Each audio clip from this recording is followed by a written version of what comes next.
Hey, it's Devin from Project Devo here. Today, on this episode, we are going to talk about the auto industry. I'm going to try to bring or explain to the consumer how and why the auto industry is the way it is. I'm going to break down some labor rates here, why labor rates are different between your mom and pop shop versus your chain store versus your car dealership. I also want to explain the flat rate system so that it can give a customer another idea. I'm also going to get into in this episode. I'm going to explain why you would want to go to a dealership over top of your mom and pop places or your chain store places. I'm also want to get into the repair sticker shock and why it may take longer if you take your car to a dealer versus you take it to a mom and pop shop for repair or vice versa. So we're gonna get into that today. And I'm gonna start. The subject I want to start on today is going to be the whole flat rate system and how this works. So, if you don't know, most technicians or mechanics in the auto industry get paid flat rate.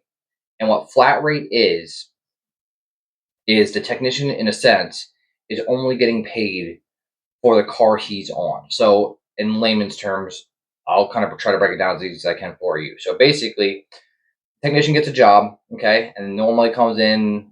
You go up to a service advisor, or in some of the mom and pop places, you'll deal with the mechanic himself, and he'll charge you a diag fee. That's to pay his labor to go figure out what's going on with the car. And then once he comes back to you with that, then that labor is also included in the repair cost. Now, this repair will have what they call a book time, or a suggested time that technician has to fix the car. So, in that sense, that is what the technician is going to get paid plus the usual 1 hour of diag to finish the car. Now, if he finishes it, say that job pays 5 hours to finish a car, right?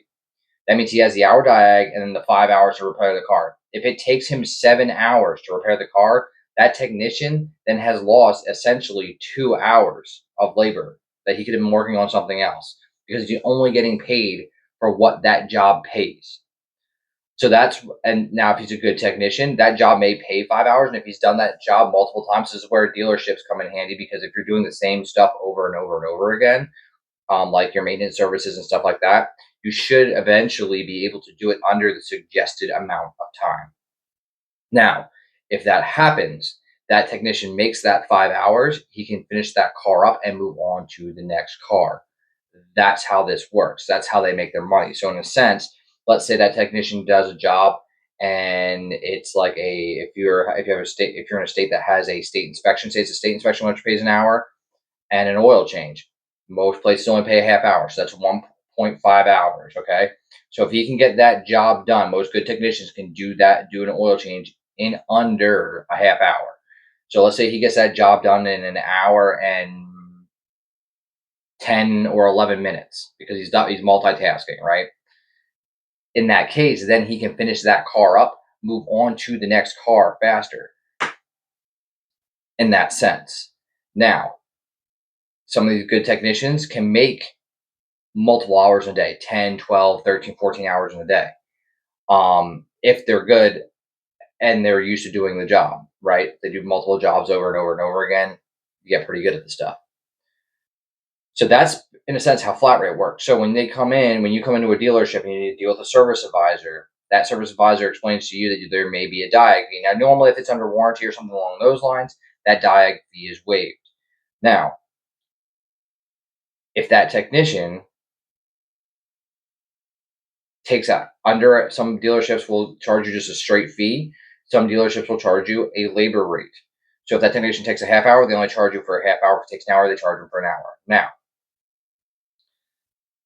that's how the system works. So if when you go in the dealership and they ask you, hey, or they advise you that there is a diag fee. That diag fee is not necessarily just to pay the dealership. That diag fee is to pay the technician for his time. So yes, there is a chance. Some places that will waive, or depending on the situation, that will waive a diag fee. But most of the time, when they waive a diag fee, either that technician is working for free, and he okayed them to waive the diag fee, or that dealership is covering that technician, which means the dealership is operating at a loss at that point on that technician on that single job. Um, and we're not looking at like the whole profit of the dealership or whatnot. Now, um, with that explained and that going forward, at most of these shops, this is the way these techs are. So it's feast or famine when it comes to stuff like that. Now, this is where the older technicians thrive and some of the younger ones struggle because, like I said, the younger ones never done this before. So some of these younger ones may take longer to get these jobs done. That's why you'll have some people that, yes, it may vary. Like the skill level may vary. So that's why your job completion times may vary. The other thing you have to worry about too, to think about too is, so for example, say you call your dealership or your dealership calls you and you can't get to the phone right away, whatever the case is, and they're say, hey, you came in, your check engine light's on, um, you have, a mass airflow sensor or some type of sensor that's bad, and that sensor pays 2.5 hours, 3 hours to do. And it takes you, let's say, an hour and a half to get back to them. That technician's either one, idle, right? So he's not getting paid at that point. He's just sitting there while there's other work sitting in a docket or in a queue, right? So what he's going to have to do then is either make the decision, or the advisor's going to have to make the call, or the foreman or service manager or whoever makes the call at that dealer is going to have to make the call to let that technician move on, okay, to get his next job. Because if he's sitting there all day, and especially coming into winter months where people, and around holiday season where people don't necessarily get their cars done because they're, maybe they're trying to save some money for Christmas time, or maybe they don't do a lot of traveling in the winter, so their cars aren't down as much or not being driven as much. That's when the technician can make or break a technician's day, week, or 2 week paycheck. They miss out on a couple of jobs because there are a couple of gravy jobs or easy jobs that they can make money on because they're waiting on a diag to get approved from the advisor, from the customer. So, or the repair to get approved from the customer. So that's where you may run into a problem where, yeah, well, I dropped my car off at 8. Okay, we had it diag by 8:45. We called you, let you know. Now we understand that you're busy. Everybody's busy, right? And we try to be accommodating. However, you didn't get back to us till 11. Well, we had to pull the car out to work on another car to get everybody else moving. So that's where your differences in times come through. Or, God forbid you don't have a part. Well, I can't leave the car. We can't leave the car sit in a technician's bay and leave him down for a day and a half, whatever. He's not getting paid. So you have to move that car out till the parts get there, so we can get other vehicles complete and other customers' cars out.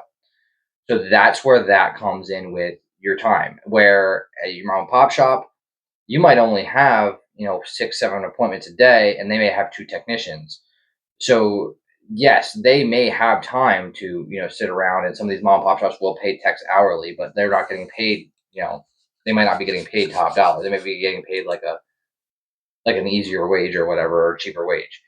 Um, so there's those things, and then you also have to understand too is that the auto industry right now is in a state of flux. It's very, very, very, very hard to get good quality technicians that can actually diagnose problems.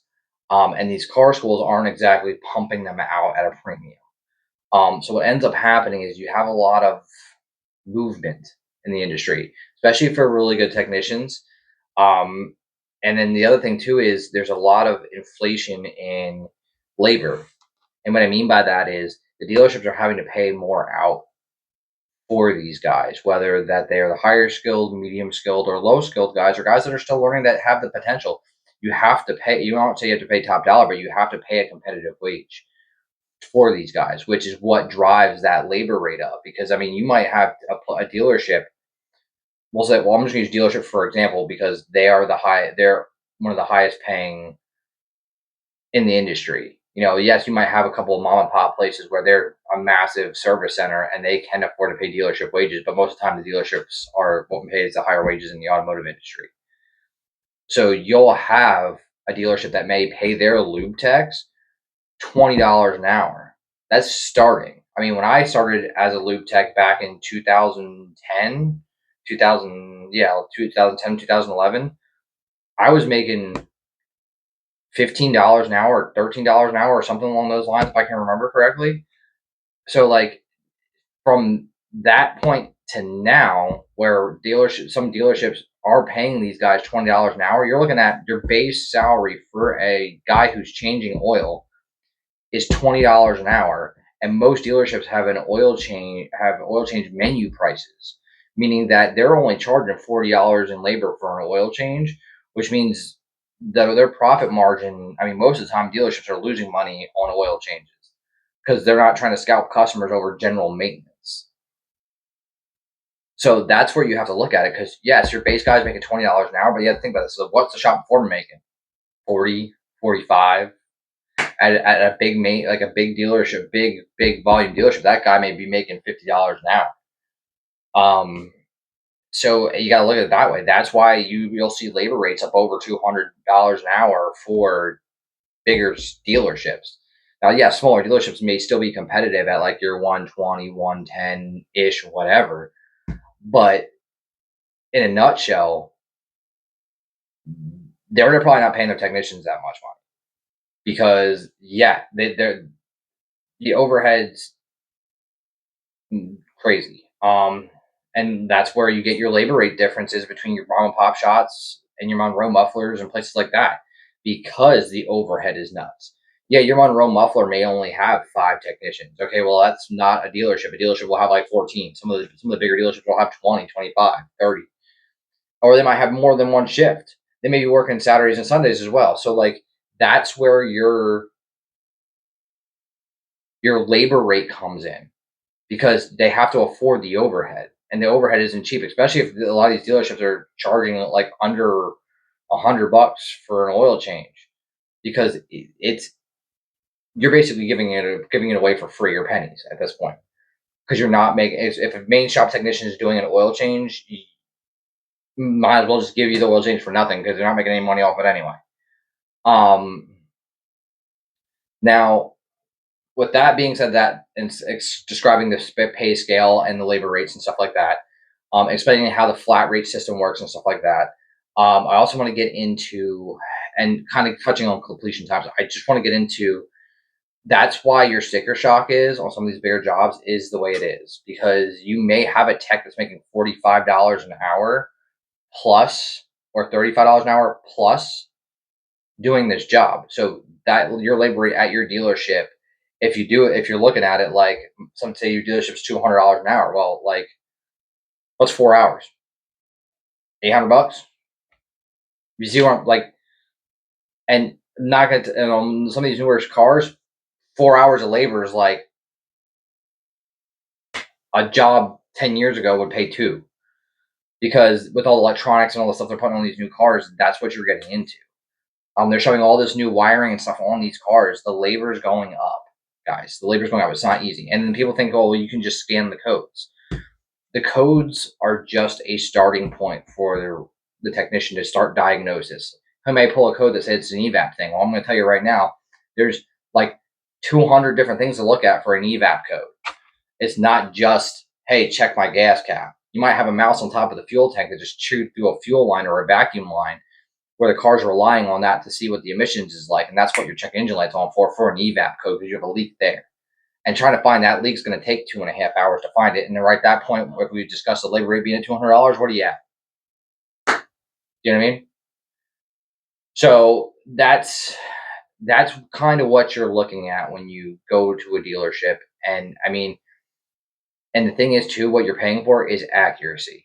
And what I mean by that is, I'm going to get into the point where I'm touching at why you want to go to a dealership over top of private shops, or these or these chain places.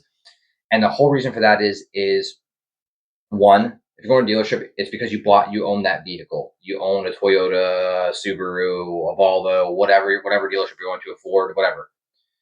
Those technicians are trained on that product. They deal with that product every day. So if you have something that's dealer or manufacturer specific issue, um, let's just say it's like a cam carrier leak on a Subaru, right? Okay, well, your mom and pop shop's gonna go, okay, your engine's leaking, but I can't tell what's going on. And for a cam care job on a Subaru, that engine's coming out to fix that. Is there mom and pop shops out there that specialize in Subarus that can do that? 100% there is. However, perfect example. A couple months ago, a person come in, a lady come in, older lady, bought an Outback a couple months ago.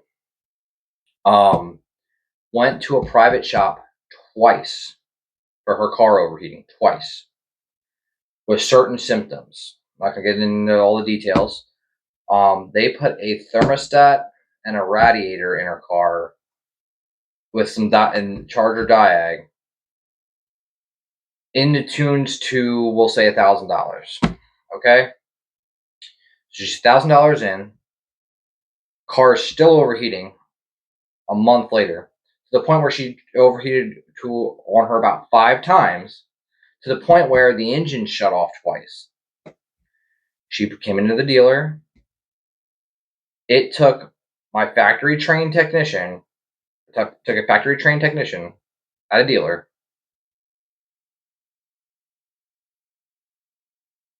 30 minutes to come out and say, well, the head gaskets are gone. There's oil in the coolant. However, the bottom end of the engine is making noise because the coolant mixed with the oil and the oil lost its lubrication. So now she needs an engine.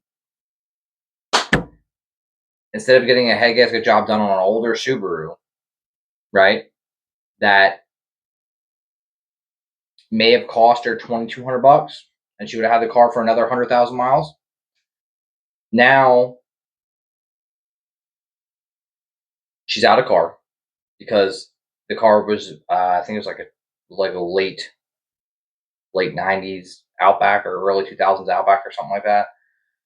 So now that she only had a car because the cost of repairing, putting a new engine in it or putting a used engine in it is roughly the cost of the car or more. When all she had to do was go to either a dealership or a factory specific shop that knows the product.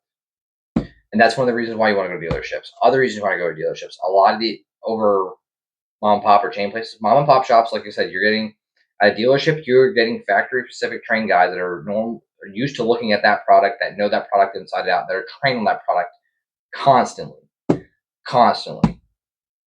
So the chances of them fudging up a diag are less.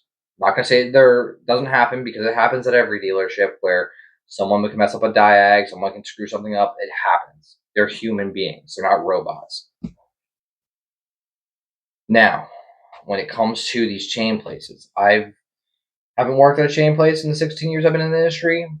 I've interviewed at chain places, and I can tell you some of the chain places I interviewed at. I'm not gonna get into details. I'm not gonna come out and tell you anything about them or deal with anything or bag them or whatever. But there's places out there that have quotas on what these technicians have to sell, and I don't like. One of the reasons I don't like that is because these places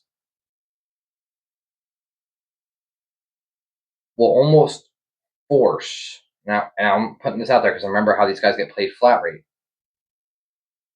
And I won't say they force them on purpose. It kind of forces their hand later in the month when, hey, money's getting tight. I didn't make as much money this month. I got to pay the bills. Where they may sell you brakes or because your measurements are low or along those lines, right?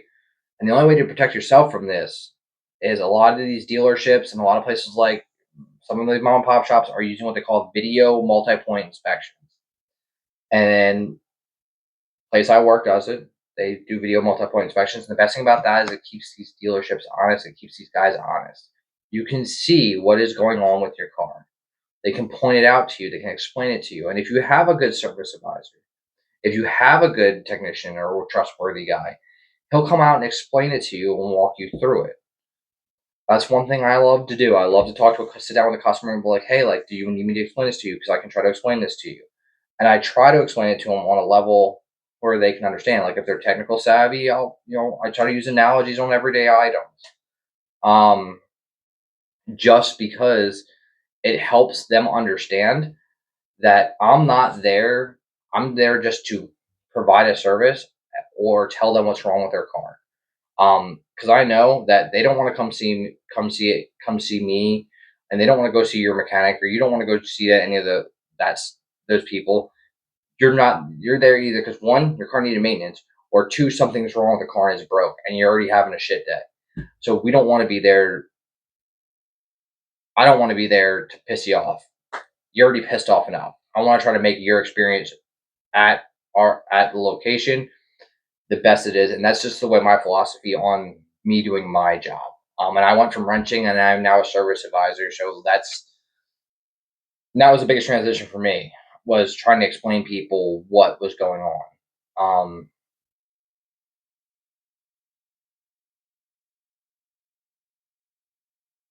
And the other things I want to touch on too is like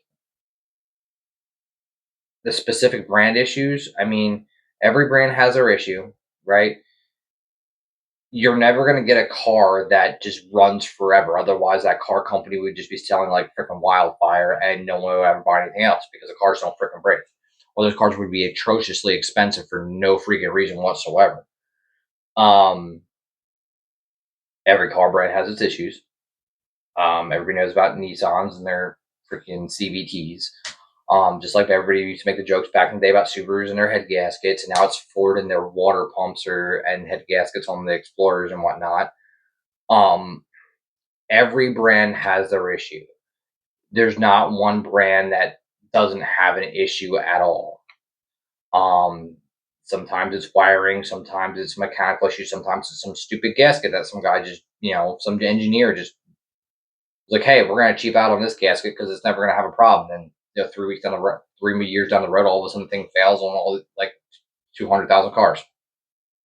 He's never going to figure that out until R&D. And unfortunately, the people buying the cars are the guinea pigs for the R&D. So yes, there is cars that are better than others. There's cars that are more reliable than others. But the key thing that you want to learn about your car and that you want to do enough research on is how to maintenance it. Maintenance is key. Don't think you can just do oil changes on these things anymore and like, hey, as soon as I keep oil on it, things are gonna run fucking forever. They don't. There is things that you need to change out on these engines on every single brand there is to keep the car running. So if whether it's a Subaru and you're switching out a PCV valve, or it's a seal on a Nissan, or it's a doing your trans services on your CVT vehicle, or doing differential services, you have to do these things to keep the vehicles going. Otherwise, you're running a lack of lubrication, which runs into premature wear and premature failure. There's no reason why you should be running into issues constantly with your vehicle unless one, it's driving habit, two, the climate where you're driving it and the area where you're driving it and how you're driving it, three, lack thereof maintenance, or four, crappy craftsmanship from the manufacturer. That's the main causes of failure. And maintenance everything. They should make a T-shirt for that. Maybe that would be the first Project Devo T-shirt. Maintenance everything. That's my motto. Over maintenance. That's not a thing. That's not a freaking thing. And then the last thing I want to touch on, besides just maintenance here, which I'm probably gonna get a lot of flack for this from people, modifications versus warranties. A lot of dealerships have their internal own policies on it. I'm not gonna get into those. I'm not gonna force it. Um, a lot of places are gun shy to touch modified cars for good reason. When you modify a car, the car is made to operate in parameters by the manufacturer. Okay, and I'm not gonna say I don't modify cars. Both of my freaking cars that I drive daily almost are modified. My wife's 2015 RAV4, the only car I own that's not modified. One, because she probably won't let me do it, and two, because the thing has 180,000 miles on it, and the only thing I had to put on it was a wheel bearing. For outside of maintenance. However, the old school rule of thumb, which, like I said, a lot of dealerships are even gun shy to deal with most of the time because of when you modify something, that vehicle is now operating outside of designed parameters that the car's supposed to be weren't used in.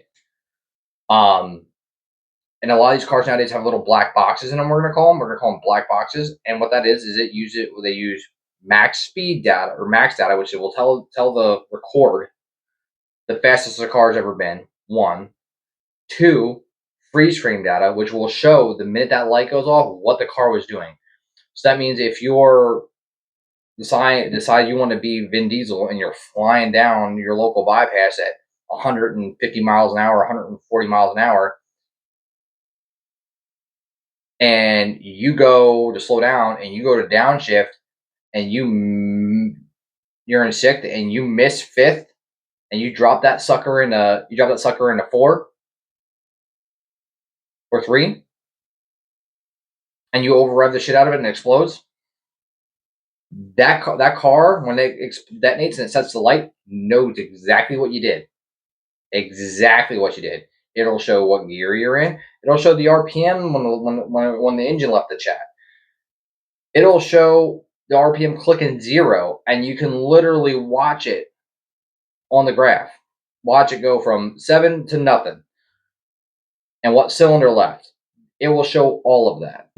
So when most dealerships plug into these things, it'll take a snapshot of that, send it directly to the manufacturer, and guess what just happened to your warranty? It just left the chat with the piston. So the thing is, if you're going to modify, you pay to play.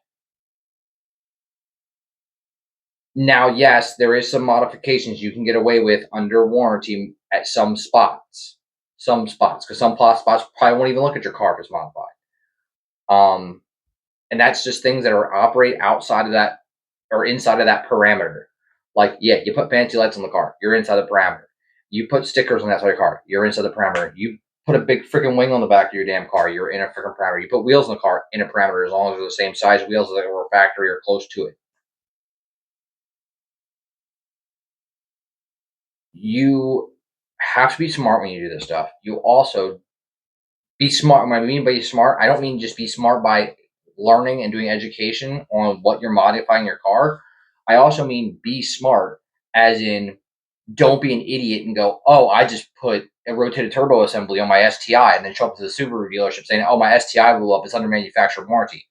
Newsflash, if you put a rotated turbo assembly on your freaking car and you pushed it to freaking 400 some odd horsepower and the piston 4 left the chat because you didn't run a cylinder 4 coolant mod and you don't have an AOS on it and you don't have it support modded. Oh, yeah, and by the way, you threw a tune in it. The minute that car gets plugged in, it's going to download the map, check the map versus what the map should be, and tell you to go pound sand. If they're not smart enough to pop the hood and tell you to go pound sand out at the door. That's just the way it is. That's it, and you're not going to be able to win that argument, hands down, ever. So be smart. Don't go into dealerships expecting shit. Don't be an idiot. Because I can tell you now, I worked at Nissan for a little bit, worked at Toyota for a little bit. I worked at GMC for a little bit. All manufacturers have a way to tell if the car's modified or not. Even if you convert it back to stock when you take it to the dealership, like, I don't know why it blew up. Most of them save maps. Most of them do. I can tell you right now, if you get a GMC Sierra 3500, it saves fucking maps. I don't know what to tell you. Like, just don't be an idiot and just walk into a dealership and think you're going to get warranty on a modified car. It just doesn't work like that. And honestly, if the car's operated outside the parameter and it's not modified, they have the exact same right to refuse you than they do if you modify the car. It can be driver error or operator error. If you're out doing freaking donuts in the middle of some fucking intersection in your Challenger and you misshifted and it blows the smithereens, tough shit, bro. It's gonna record how fast those back wheels are spinning and how not fast the front ones are spinning. So let me tell you, they know you're doing a donut or burning the tires off it when it explodes. All right, guys, enough for me ranting today. I hope you enjoyed this week's episode. I passionate about this one, so we'll catch you next week on Project Devo. And I hope to see you guys again soon. And like I said, like, follow, subscribe, follow me on Instagram. And the more you guys engage, the more chances you guys have to be on the Your Rides videos. And like I said, I share your socials on there to build the community and build your followers. This isn't just about me. This isn't just about the community. This is about building up the community together, building this channel together, and moving forward. Thanks, guys. We'll see you next week.